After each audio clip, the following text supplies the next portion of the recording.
I don't think people realize how much of a winner he is and how unrealistic the expectations are for him. Just because he makes winning look easy, people come down so hard on him. But I would love to see Tatum be the face of the league. I think he gets so little credit for how good of a person he is, on top of how good of a basketball player he is. Welcome back to the Old Bull and Young Calf Boston Sports Podcast. We are on episode 31, and I don't have anything super clever to say about 31. So my dad is just going to take us into the three segments. Dad, what do we got for him today? Well, normally it's the good, the bad, and the ugly. So now we have the boring, the boring, the boring, and the boring. Like always, we're not going to talk about the boring Red Sox. Their season's about to start. Don't care. When they stop acting like Jackson's T-ball team, then maybe we'll start talking about them and actually spend some money. But the Patriots, we're going to start with them today. A lot of rumors, and we're going to give them a bit of a reality check. Matt has a new take on them. I have a new take on them. Once again, the boring, putting us to sleep with their free agency, absolutely awful. Then we're going to jump on to the Bruins again. Roller coaster ride, like the lamest roller coaster ride ever. They're up, they're down. They've been good lately, but they stunk tonight. They just look bored. So they're bored, but we have some takes on them as well, and we're going to talk about them. And then the Celtics, they're the good boring, right? All they do is just sleepwalk to the playoffs. They're starting to do a lot of the things we wanted them to do, sitting guys with phantom injuries, resting up, gearing up. Love that. So they're born in a great way. And then we have Steve's high stakes lock of the week. And guess what? The old bull won, so I do not have to retire. Yeah. So there's your little spoiler alert. See who I like this week. Love my lock of the week. And check that out at the end. Start us off, Matt. Yes. Okay. So we'll move right into, like my dad said, the boring. And, we are, I think, 5 weeks we got to have a counter on the podcast. How many days until the NFL draft? But there's just been so many rumors going around. And I think the one that dropped has picked up the most speed, right? It's still going at the pace of a turtle, is the Vikings. The Vikings are loading up to try and do something. And I don't think that they would trade the picks they did just to stay at 11 and 23. They picked up the 23rd overall pick from the Houston Texans.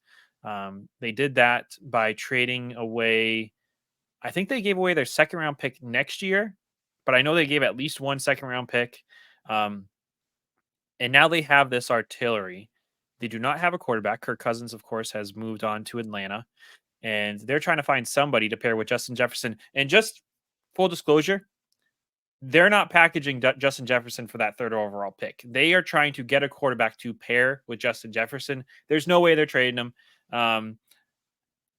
The question is, do the Patriots make that move? Do the Patriots give up number 3 for 11 and 23 with the hope of next year's first? Because, I mean, there's no world where they don't trade for 3 first-round picks. So we have to assume that next year's first would be packaged there, Dad.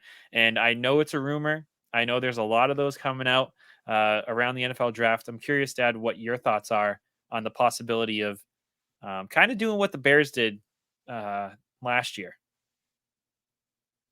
So I'm getting more and more nervous that they are going to trade this pick.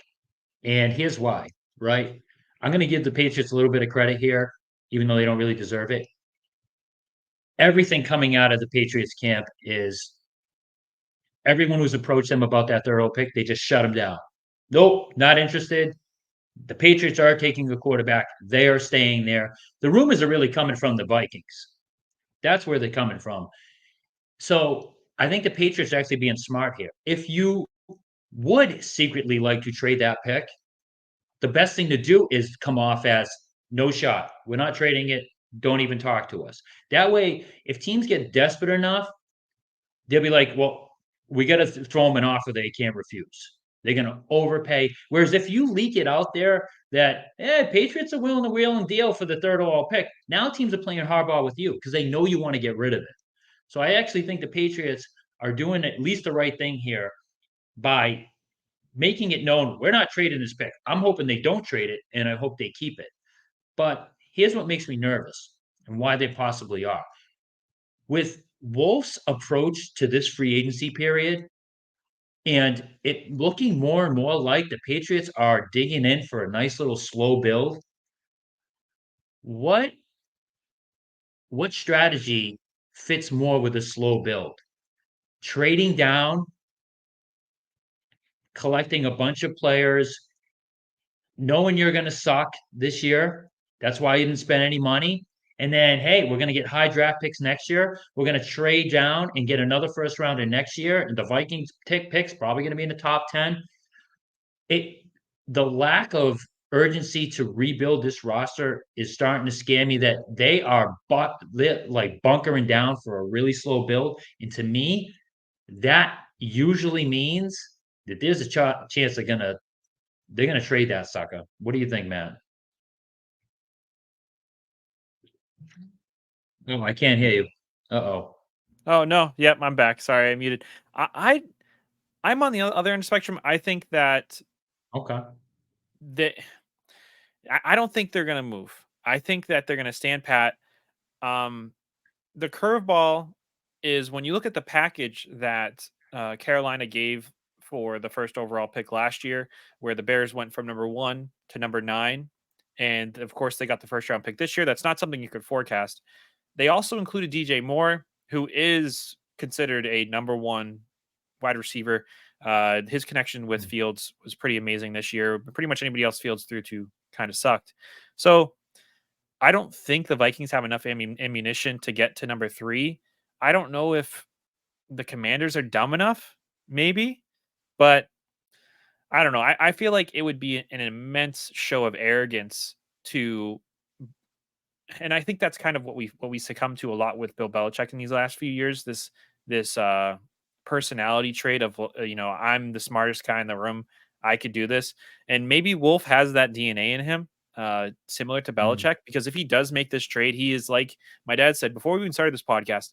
You are betting on yourself to be the best drafter for the next few years, because you have to make that 11 hit hard and count and get probably an all pro player out of it. You have to get at least a Pro Bowl player out of 23 this year. And next year, you need to hope the Vikings suck. You need to hope that if they take Jaden Daniels, that he takes a big hit and snaps like a twig, because you need to get another super high pick next year.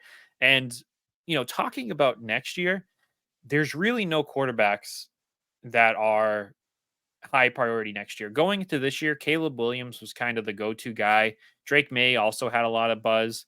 Jaden Daniels is probably the most likely scenario to replicate next year, because he's one of the older quarterbacks who kind of took a major leap in his decision making and his touchdown to interception ratio. He got the Heisman. But if a quarterback comes in next year, it's going to be a surprise. Right now, it looks very similar to last year's draft with Aiden Hutchinson. Not Aiden Hutchinson. The draft with 2 years ago, 2022, when it was Aiden Hutchinson, Trevon Walker, and there was no quarterback taken until Kenny Pickett at like 15, and we saw how he turned out. So the Patriots will be putting a lot of eggs in the basket of hope for next year in the quarterback market. What do you got? You're you're so right in so many ways too. And there's two other points that prove what you're saying is correct, which is their lack of bringing in starters in free agency with all that cap space. They have so many holes to fill. Man, you better hit nothing but grand slams with these draft picks. The point you were bringing up. That's number one. You better hit a lot of grand slams because you didn't bring in. Still blows my mind. There is not one starter we brought No in. impact. No Not impact one players. with $100 million. And then the other one is, oh boy, you trade that number 3 pick, and he turns out to be an even better passing Oh Lamar yeah. Jackson, or even close to Patrick Mahomes. Oh man, did you just screw yourself? I don't even care if those other picks you traded for are all pretty good players, like solid starters, maybe a Pro Bowl or two in there. Man, if you trade that number 3 pick and he turns out to be the best quarterback in the league or a top 3 quarterback and winning Super Bowls, boy, that is a Yeah. major problem. And I hung out with my buddy Tim from Weston. Tim listens to the podcast, and he talked about how you kind of have to go to the well. You have to go to the QB and take a swing at it, play the roulette of the carousel, the QB carousel, because somebody has to jump in, and you're gonna hit or you're not gonna hit. And I'm almost glad we're number 3 because it takes the power out of our hands to fail. I would be It very does. scary if you're number 1 and you're the Bears and you see, Caleb Williams. You're like, oh, this guy's gonna be it. He's gonna be the star, and he sucks. The ego gets the best of him. He becomes that prima donna crybaby on the sidelines that everybody claims to be. I don't mind the crying, to be honest. So I'm not gonna. And then Drake May becomes Josh Allen, or Jaden Daniels becomes Lamar Jackson, and you're gonna be like, oh frick, So what do you got? And Caleb Williams had a really bad pro day, I guess. I guess Yeah, he had a really bad pro day passing. So, I mean, any of that stuff can come true. So you're absolutely right. And yeah. I yeah, got I just go Speaking of ahead. pro days, I read this before we started the podcast. The Patriots did not go to Penix's pro day. They did not meet with him at the combine. So that pretty much tells you Michael Penix is not going to be a Patriot uh, next, through the draft unless he drops super far. I wouldn't mind taking him in like the 5th round, but he's not going to get that far. So that's some other info around that right there. Um, any other comments about the rumors, Dad? No, I mean, I can tell you one thing though. I'm hearing a lot about this Rattler kid. I want Yeah, them taking him. I'm hoping he slips to the 4th round. He slips to the 4th round. Take that kid. yeah, Good little backup. Kind of do what the Redskins did back when they took RG3 and then and Cousins. Cousins. Yep. Maybe copy that formula. Bring both those kids in here. Get rid of Zappy. He's not an NFL quarterback. Yep. Hey, he tries hard. He's just limited. No good there. So Yep. no, get that guy No. out. Get that guy out and bring him in. Now, all that beginning stuff, and really what we started to get to there was the facts, right? We started off that segment with a lot of rumors and fluff and right what could be, and then we got to the facts of Penix not being with the Patriots, Rattler being a possible mid round steal because of the physical talents there, even though I think he's a dum dum, or at least that's the scouting report on him. Now that kind of leads into the reality check, right? Almost every year we get all this buzz because the NFL needs to generate revenue. A lot of these companies, they need to talk about the revenue. I mean, sorry, about the NFL. That drives viewership, that drives listeners. We're probably going to end up with Caleb Williams, Drake May, and Jaden Daniels. And we're probably going to be taking Jaden Daniels at number 3. There's not going to be too much flashy nonsense going on. Um, I know there was one year where Mac Jones was supposed to go number 1 overall over Trevor Lawrence. He ends up going us, I think, at like 13 or 14. Um, every year there's this, smoke screen, but usually it ends up being the white bread, plain sandwich that you expect. And my dad and I talked about this before the podcast. It's like when you hear hooves, you usually think of horses, not zebras, and it's most likely the most logical scenario that's going to happen. So we're going to keep talking about it though, and I think we're going to try and bring up some stuff, unique stuff around the draft, and historically what's happened at each position and why we should draft a quarterback first. But it's probably just going to be status quo. What do you got, Dad?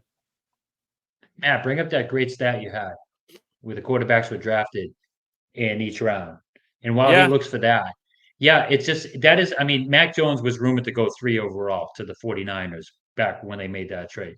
So a lot of that stuff is just buzz. It's trying to create a market for your picks and all that. And so it usually ends up being status quo. What ended up happening? The quarterbacks went exactly the way everyone predicted in that draft. Trevor Lawrence, Zach Wilson, Lance, Trey whatever his Lance. name is, Lance, and then Trey Lance and Justin Fields, and then Mac Jones. It went, Yeah, and that's how these drafts usually go.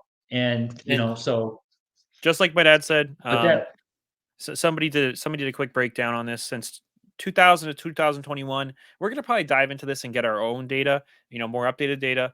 But round one, 65 QBs taken, 26 Pro Bowlers, total Pro Bowlers. I wonder if that's unique or not. I'd have to double check. I think that might be I unique Pro think this is Bowlers. in the last 20 years, right? The last 20 Yeah, years. 20 to 2021, and that is 26 unique Pro Bowlers. I just confirmed. And then you see as it goes down, 4 from the 6th round, 3 from 4th, none in the 5th. So hopefully we don't take Rattler in the 5th if we do take him. So just some data. We're going to be trying to dig into some more data historically, and just showing you that I know everyone's like, there's no sure thing. You should take Marvin Harrison, Yeah. blah, blah. But you gotta dip into the QB pool eventually, and there's no better That time is than your this best year. percentage.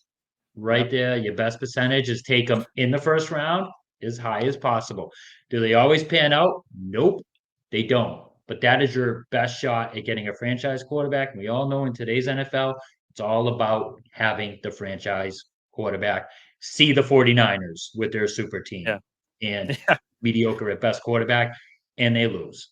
And then Yep. Patrick Mahomes, with his probably his worst, everyone felt like was his worst surrounding cast, and he still wins the Super Bowl because he's Patrick Mahomes. Yep. So I think then we can move on to segment number 2 here. And just like Yes. my dad said, boring. At this point for the next 2 teams, we're really just hoping for health more than anything. Maybe unhealthiness in certain players. We would like, no, maybe just the flu. No, I don't want anyone getting physically hurt, but certain players we'd like to see maybe a bit less ice time and a few players more. Dad, do you want to lead us off in the the Bruins segment?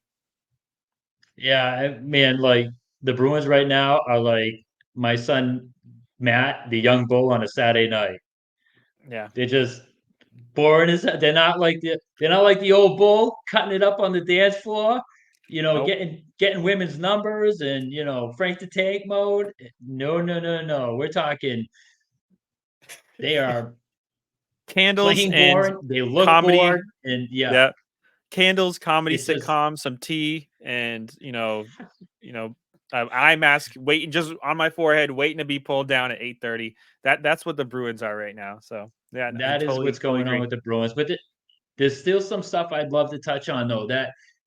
So the Peel guy they got, right? +3 in 3 games before tonight. I think he was the only defenseman that was a 0 against their 5-2 loss against the Rangers. So he didn't give that guy. They haven't given up a goal when he's been on the ice. Could we bump him up? Could we bump Lindholm down? He has just been a shell of himself. He is Matt made a great point off the air. He is the Pablo Sandoval of hockey. He got Yeah. his contract. He got fat and happy. He was really good when we first got him. He was really excellent the Oh yeah. first half of last year. And then all of a sudden, it's like he doesn't give AF anymore. He is just sloppy. Like he doesn't work out anymore. He just, again, he had like 2 more giveaways tonight. One of them led to a goal. It's just, he's a disaster. So can we please, the Bruins for one game went with what I feel like is their best 6 defensemen, and they gave up 19 shots on goal. Lowry has one bad game against the Blues, and then they just bury him. Bury him. It's like then now they're not playing him anymore. Now we have Grizzlick, who's a constant defensive liability. We have Lindholm, who's a constant defensive liability, and Carlo in the playoffs is a constant defensive liability. I want to move this Peel kid up, move Shattenkirk up. You know, let's start solidifying It's our peak, defense peak. because it's been brutal. Yep. Yeah, I mean, Lindholm's been back. He's brought a little bit of offense. He's had 5 assists since coming back on the 9th. But man, I mean, for the money we're paying him, and we're paying him a lot of money for a long time. His cap hit, I Yeah, think, is 6.5 until 2029. And I went to one game this year with my buddy Andrew, and my buddy Andrew, I think, got tired of me complaining about Lindholm. It was the game against the Ducks where we choked away a lead in the third quarter, which in my shock face that happened. And yeah, I mean, he had 3 giveaways tonight, Is that how many giveaways he had, or was it 3 giveaways against? Yeah, he's 3 I saw giveaways 2 bad tonight. ones. He might have Yeah, had 3 3. giveaways Yeah. tonight, 1 against Ottawa. Um, he gets the longest leash, and I guess maybe Montgomery's getting pressure from the top to make the investment, reasonable. He's also a bit of a crybaby. I know he's talked a lot of trash about the Ducks, and I know he really, really, really wasn't happy there. But I wonder if there's maybe like a diva situation going on here with him in the Bruins now, or what that could be if we did try, Dad, to put him in his place and shift him down. Could his mental handle that? I know, that's a good point. He might not be able to. But it's not all bad though. That big kid they got, I wish he was like 21. That'd be a major prospect. He's like 26, but who's that kid they got? Scored another Brazo? goal tonight. Brazo? Yeah, man, he is like, I don't want to get all crazy and say the second coming of Cam Neely, but man, that dude parks in front of the net. He cannot be moved. Yeah. I like that kid. I mean, I don't. I'd like to see it experiment with that a little bit. Maybe put him with, bump him up a line or two. See how he does with some more skilled players. I would like to see that more of him. But I don't I know. mean You know how the Bruins are with young players. in March, like this guy um has only had 11 minutes time on ice average. So, I mean, he has had a couple back-to-back big games. So we are kind of recency bias here. He didn't have any points Yeah, from the 4th, no, from February 24th until the 19th of March. He didn't have any points. So I got kind of back it up, but he did, getting those 2 goals, almost a hat trick against Ottawa was pretty nice, and he did that in 10 minutes time on ice. He had 2 goals. So, yeah, I'm like you said, a big body yeah. and the peak guy, solid defenseman. Um, I haven't been able to watch too much of the games, but when I do watch, I don't see too many breakaways with him on the, or at least like it doesn't seem like the goalie has to. It doesn't. Our goalies don't seem as flashy the last few games, which I've appreciated. Yeah, and again, a lot of it too, concerned about the goal scoring. It's tough to tell. We scored 6 against the Flyers, 5 against Ottawa. Like, I don't want to completely downplay that, but it's like, man, then we play the Rangers tonight, a real team, and we score 2 goals. It's like, oh God, I have my concerns about them. But I've been beating the drum too that I'm not as worried as other people are. I just feel like they're bored now. And they were back to the top of the standings again. Like, how did that even Yeah, happen? It felt like they weren't yeah. even playing great hockey. And they ended up back in the top of the league. It's like, so I mean, you can't blame them. They are humans for not being motivated. I just want them to get to the finish line healthy. They got Pat Maroon coming soon. We'll see what he does with the lineup. He's going to add some grit. I do like that. Hopefully, he's healthy for the playoffs. And I still have high hopes for them. I still think they can. If they just stop giving the puck away. Tonight was a awful reminder of the giveaways. So many giveaways against the Rangers, and it's just like, guys, man, we've Oh been man, watching this in the playoffs forever. The giveaways in our own zone killing us. And yeah. are we ever going to right that ship? It would be nice if we did. Because we still got the goaltending. Like, are you worried about Swayman, Matt? He has been his he's been sliding recently as far as the goals given up. Are you worried about him? No, I'm really not. And before I get into that, one quick anecdote about the giveaways: we had 19 giveaways today, and they had 7. And it feels like a Oh, Boston Celtics game, wow. right? Because with the turnovers, I mean, oh, it's just disgusting. You really can't do that. Do too well when your 2 best players, Marchand had 4, and Pastrnak That had shows you 3. right there. Zaka had Yep. 3. Oh man, they were just getting robbed all day. And with Swayman, I think he proved a lot to me when Olmark was out, and I think that was Montgomery's goal. Even though we had, um, I'm blanking on the goalie's name that we called up, Boosie. We had Boosie up here, and they didn't play him once, and Swayman just went on a tear. I think Swayman is the man. I understand he's slumping, but I don't know. I'm much more confident with him out there versus Olmark. I'm curious with you, Dad. Playoffs start tomorrow. how do you want the goalie situation to be handled? Well, it's a shame too, because tonight was a golden opportunity for Swayman to get his confidence back. And a lot of the goals he's given up in these games where, it's 5 goals. It They was again, technically 3 some of goals. them were his fault. Yeah. Well, yeah, tonight was only technically 3, but those other games that he gave up 5, like again, they weren't all his fault. Like some of them were just bad defense, bad giveaways. Tonight was a golden opportunity. He had held the Rangers to 1 goal. And what happens with 30 seconds left in the second period again? Another giveaway. Bruins give up another goal. It's like that wasn't his fault, by the way. It was just a fluke to hit off at DeBrusque and went in between his legs. And then in the third period, the big kid gets it back, and then we have another, and then we give up another goal, and that's it. Then there's 2. So I mean, if we don't give up that goal with 30 seconds left, who the heck knows what happens from there on in? Maybe if that kid scores, we're up 2-1 now. Yep. Instead of it tying the game up. So a little bit of frustration there. I'm a So little what's worried your about call? Swayman just because he's young. Because he's young, right? He's in a slump. I won't be worried about him if I see him break out of it, mentally push through, and then he gets back to his best goalie in the league form. But if he struggles to the playoffs, to the finish line, I mean, and Olmark's Well, been playing the way he has, you go with Olmark. well, in this scenario, Dad, the playoffs start tomorrow. So what do you do? You're going with Omar then to Tomorrow, start the playoffs? I have to. But if at any point Swayman starts to look like regular Swayman, I want him in there. I want him in there. Oh, we've seen Olmark in the playoffs. Yeah. He's good. He's not great. Olmark's not stealing you a series. It doesn't feel like it. He feels like he's solid.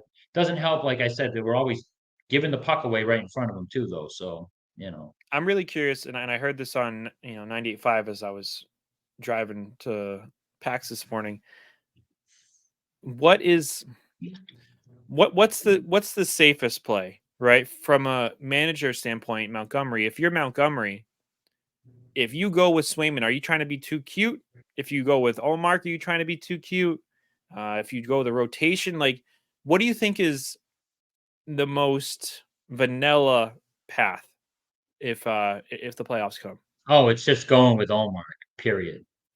Yeah. The All right. gutsy call is to do the rotating thing because people just don't do Yeah. that. You Nobody don't do do that. that in the Nobody. playoffs. They don't. That's Nobody. the gut most. That's probably the most gutsy, even more gutsy than just going with Swayman. So Is it? that's a Do you good think it's question. gutsy? Do you think it's gutsy, or do you think it's uh, kind of the opposite, where he doesn't change anything? He just goes with what's working. He just, well, I just did what we've been doing, and it just didn't work. It's like it's almost like it's a cop out, right? Because you're not making a firm decision. You're just No, I think it's still gutsy. It's still okay. gutsy because you don't do that in the playoffs. You don't have a regular rotation, you know? Yeah. So, I mean, I don't know. Is it a regular 1 game on, 1 game on for each, or is it one guy plays until he loses and the other guy comes in? Like, so it's different scenarios. Yeah. But if they're just flip flopping every other one, that's still gutsy no matter what, because nobody does that in the Stanley Cup playoffs. They Yep. ride one guy, and if that guy starts to falter, they bring in the backup and hope for a spark. Nobody ever flip flops back and forth, not on Yeah. purpose. Yeah. Yeah, it'd be interesting. And also I'm curious if like what the metrics are at home and away. I'd imagine they'll probably have to dive into that. Like uh yeah, there's a lot there. And I think it's maybe something we could talk about as the playoffs get closer. So Yeah. uh any other final Bruins thoughts? You want to move into segment number 3? Let's move into the Celtics. All right. So if you're still awake, we're moving into the next It's the the next Celtics. lullaby. Yeah. You know. The Celtics Uh, the Celtics have making, kind of easy work of most teams since the All-Star break. They did struggle. They blew those 2 games in Denver and Cleveland, but outside of those 2 anomalies, at the start of like a long road trip, they've been handling business. Yesterday, Giannis kind of ducked him. I don't know why Giannis would do that. That's a big game. yeah, It he would have been a plays good time. tonight. Hmm. Yeah, really coward play by Giannis. I really loved how our bench has been stepping up. It does suck. Hauser got hurt, and it like really quick, just anecdote there. I I'm kind of pissed at the bench for not moving backwards or not like putting your arms out to catch the guy. Like, where's the just mutual like the mutual respect between players? Like, you're just gonna let the guy walk back and step on your feet. Um, that kind of pissed me off. But I guess it kind of is the way it is. I mean, we had every reason to lose at least one of those games. The Washington and in Detroit, both of them sat a lot of their players when we played them, which I appreciated, which doesn't really happen to us often. But we didn't play down to them, and we really kind of won those game handily. Any thoughts on the two softies, Dad, before we move into the Bucks? I mean, it's like great news when I see the Celtics are sitting like 2 or 3 starters, especially against bum teams. I'm like, yes, please. Porzingis, fake little hamstring. Sit that guy as long as you can. All these phantom injuries, that's what I've been calling for, hoping for. They get a long road trip coming up. I hope they do. Give me some more of that, baby. Sit Tatum more. Keep those guys. Let them get their 65 games crap to get their All NBA. But yeah, no, I absolutely love what they're doing. And I have a question for you, Matt. What do you think of me saying that Jalen Brown has been a top 3 player in the league since the All-Star game? That's tough. Let me check one thing. Let me just see if any other teams are on a tear. Uh, I think you'd be hard pressed to put him above uh Oh, yeah, I Jokic. lost it for a second there. Yeah, Now you probably he's lost yourself. No, I heard you. I heard you. I think you'd be hard pressed to put yeah, him above Jokic. After Jokic, he's I mean averaging he 29 points a game yeah, and his turnovers are down. He's doing a lot of the little things. I've been noticing he's been boxing out great lately. He's been passing the ball better, and man, he's defense. been driving to the hoop too. Oh yeah. Don't forget his defense. And, And my oh dad highlighted it. Yeah, go ahead. I'll let you, take it. What? man, I tell you, like Jamal Murray when he was on Lillard, he did a great job against him. Man, every time Lillard scored, it was almost against he. I seen him hit 2 shots against Brown, but every other shot he took was highly contested and mostly misses. Man, he's been making it a mission to shut players down, Brown, and I love seeing it. I kind of wish Tatum did that yesterday with Portis. Like at some point, I wish Tatum was like, you know what? This is ridiculous. I'm putting the clamps down on this clown. And instead, Portis was like killing us. It kept that game close. It was weird. I mean, is there any defense that could have stopped Portis? Like the guy was every time somebody was, Tillman was on him. I saw Tatum on him. Like we had our hands in his face, and that guy was just not missing. And he does that to us. He's Fadeaways. Oh my gosh, a nightmare. And he was hitting the threes like crazy. I mean, he went off against he has those games. I just can't I just don't understand sometimes how this guy has such a great offensive arsenal. Like, Matt, isn't that's he where Tatum needs to come in and yeah, with his long arms and his improved defense and get pissed about that. He needs to get pissed about it, Matt. Don't let don't give Tatum Tatum off a the hook. slide, yeah. Yeah. Okay. Don't let him well, no one can put it. No, no, no, no. No, Yeah. absolutely not. Jalen Brown has stepped up his defensive game. Tatum needs to do it too. Okay. Listen, I'm Yeah. sorry if I hurt your feelings, but you know what fixes hurt feelings? If you lick my butthole. Okay. Hey, Derek, you know what's always good for shoulder pain? What? If you lick my butthole. Snap. Okay. Do that. You'll feel a lot better. All right. Stop letting Tatum off the hook. Jalen Brown has been top 3 NBA player since the All-Star game. Look up the numbers. Look at the way he's just been playing the eye test. And man, if he can continue that and we stay healthy, forget it. Like it is Yeah. going to be lights out. He's been awesome. Yeah, and I think, one of the biggest takeaways, has been our bench. And Tillman's Hmm. defense has been wonderful. Tillman had some really great defensive plays last night against, Lillard. He forced He that did. that steal, that fast break, and then he also one of my favorite plays of the year was the double block. White gets up, blocks somebody, and then Yes. the easy little bunny layup after that for the Bucks. Nope, nope, nope. Tillman gets there, stuffs him, and that's just really awesome. And it makes me realize like Brad Stevens might be the best GM in the league. This guy Another just sneaky finds. good pickup. Yep. Yep. And talk about the balls to get rid of Brogdon, get rid of Smart, and put your eggs in Peyton Pritchard's basket because that guy has Yeah. played. And I mean, the energy, he's hitting his shots. He just has some level of swagger. And I'm showing my son Pritchard, and just the way his handles and he just the fundamentals and like I'm like Jackson, that's what you got to do right there. The crossover, and he cuts.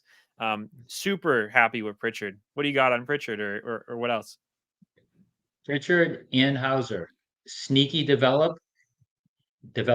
They're slowly starting to get better on the road because I pointed out many Oh yeah, times the garbage. They were garbage on the road for going back last year and even the beginning of this year. They were terrible on the road. They're finally starting to play their game, get comfortable, hit their shots on the road. Now, can they do it in the playoffs? That's the next one. But I feel a lot better about both Pritchard and Hauser, and because they're finally starting to hit shots on the road. They're starting to look like the same player on the road as they do at home. yep, And does Tillman just look like a playoff player? He just yep, looks like a guy you want in the playoffs, part of your rotation, not playing huge minutes, but like you said, Matt, man, Stevens is just awesome.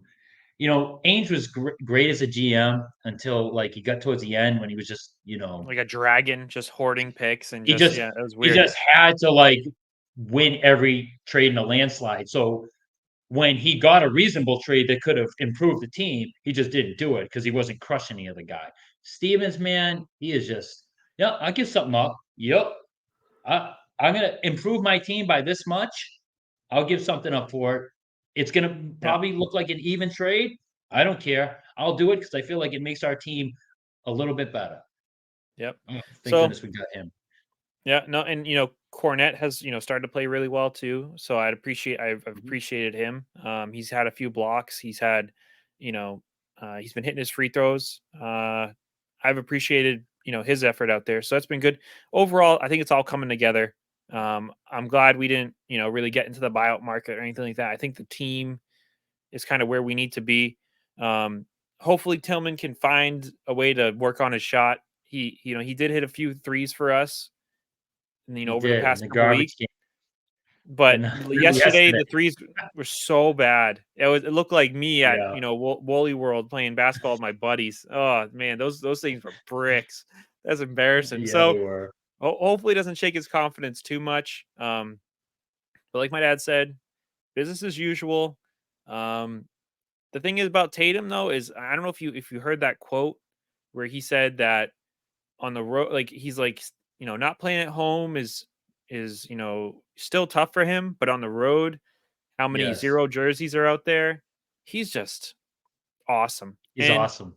He is a amazing. quick anecdote about that. I don't know if everybody's heard the LeBron James interview on the JJ Redick podcast, but he talked about how he didn't win his first until he was 28.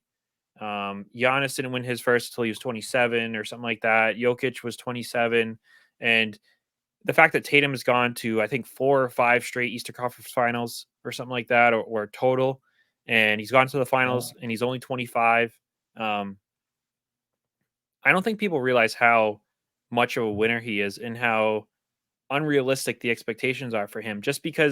Winning, just because he makes winning look easy, people come down so hard on him. But I would love to see Tatum be the face of the league. I think he gets so much like too little credit for how good of a person he is on top of how good of a basketball player he is. Just a quick He gushing starts. about Tatum. Yeah. He wins the championship this year, and that starts to all become possible. Especially winning it at 26, that young. Like you said, all those other players, They won them, 27, 28, 29. So Yep. that's a big deal. And LeBron was giving them, some props there, all that good stuff. But that's the first thing he needs to do. He needs to win it this year. Let me give you a hypothetical. Sure. Hopefully he says, not hopefully, signs his max contract with us at the end of the year, right? That means Brown's locked up for 4 years. Tatum's locked up for 5 more years. And then hopefully we keep both of them after that because they'll still be reasonably young. If God came to you right now and said, Oh, oh I gosh. will give you 2 guaranteed championships or take your chances, what would you do? I give you 2 guaranteed Celtics championships, but they're not going to win any more with this crew, not with Tatum and Brown. Give you 2 guaranteed. They're not going to win any more. Would you Yeah. take that or take your chances? Oh, I'd definitely take it. 100%. I'd take I'd take Okay, sure I just championships. asked it. I would I take get greedy. I'm any like, day. if I would, I think we could go on a You know, dynasty. I think we could be a dynasty. I think we could too, but at the same time, injuries happen, you know, like, That's true. coaches move, just Keeping and like players. and we don't know what post championship Tatum looks like. We don't know what post championship Jalen Brown looks like. Yeah. There's something in the DNA of players when they win Yeah. that really sets them apart. Are they repeat? Are they do they have that, or do they get their ring and just kind of wave? So I would take the 2. What would you would say no to? No, I just thought of something terrifying. Okay. Just dawned on me now. As much as we love him and we wish success for him, do we not have to root for Derek White not to get like third team All NBA? I think Uh that qualifies him for like max contracts. I, I want to keep that guy. I absolutely positively want to keep that guy. So I basically I do not want him making All NBA if that means we get to turn him into a max guy because I don't think it will. I think There's as no of right shot he makes All now, NBA. I hope not because And man, he number 2, not many we also players have have him next year. played this. We he's not No, expiring, we right? do. Oh, we gotta try to. But I want to extend him too. Yeah. You know what I Yeah. mean? Whereas if he makes All NBA, third team All NBA, the only way we're going to extend him is if probably we give him a max contract. I'm Yeah. just saying. I don't know if I'm pumped, I but that just kind of dawned on me and it kind of horrifies me. So No, there's pretty much no chance Derek White makes that. I mean, especially in the ecosystem that is our team. He just, you don't get that when you average 15 points a game. It's just not a thing. Um, I guess we remember, could go everyone who over the doesn't play over possibilities. 65 games Yeah, they're not qualified. but you got to think about the different guards in the league. But you are right. I guess that does change it, right? Because I was thinking like Booker, but I bet you Booker's not. We'd have to go over a list. Donovan We'd have to Mitchell, see. Donovan Mitchell, Is he out? is it? I mean, Yeah, it feels like he's missed time. Is he at 65 games? yeah, Zion Williams. I mean, the pool starts to shrink when you put that yeah. 65 game rule in there. I'm just No, bringing it up for a future take. Oh, and by the way, I teased my 2 takes I got right last week and I never said them. One of them was buckle up a month ago. The Patriots are going to be probably as bad offensively next year. When I forgot what segment we were doing, but I'm like, I'm really worried they're going to be almost as bad offensively next year, and it's starting to come true now, especially with those free agency trash, not bringing anyone in. And the other one, my Celtics, I won 10-game lead. It is. I said it was when I was getting mad at those earlier losses, and you're like, "Why are you so mad?" I'm like, because it is possible for us to get a 10-game lead, and in games like this, we need them because I want it. And here we are. We're in that position. 11-game yeah, lead. Players getting phantom injuries sitting out. We're getting nice and rested up. And oh boy, I love that. Every game that goes by where we don't have an injury is a major win. Bigger than if we actually win the game. Remember that. yeah. 100%. Every game people are Yeah. healthy is a bigger dub. 1, 2, 3, 4, 5, 6, 7, 8, 9, 10, 11, 12, 13 games left, 10 and a half games up. Yes. So that means we got to win like 3 or 4 of these games to get home court through, to at least the Eastern finals. Conference. Yeah. Yeah. So, yeah, I mean, we'll see. There's going to be a lot of talk. We're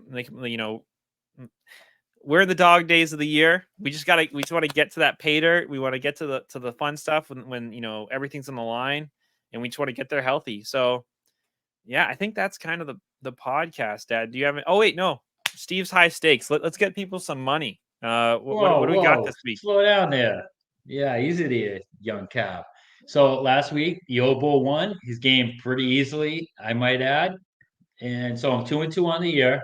All right. And I said if I didn't win, I was retiring. So the old bull came through. So I'm going to keep this going. So the bet I like this week is Monday night. I like the Rockets. The Rockets have been they playing really good lately. They're like 2 games out of a playoff spot, and they are turning it on. They played they play 2 crap home teams. They're probably going to win those.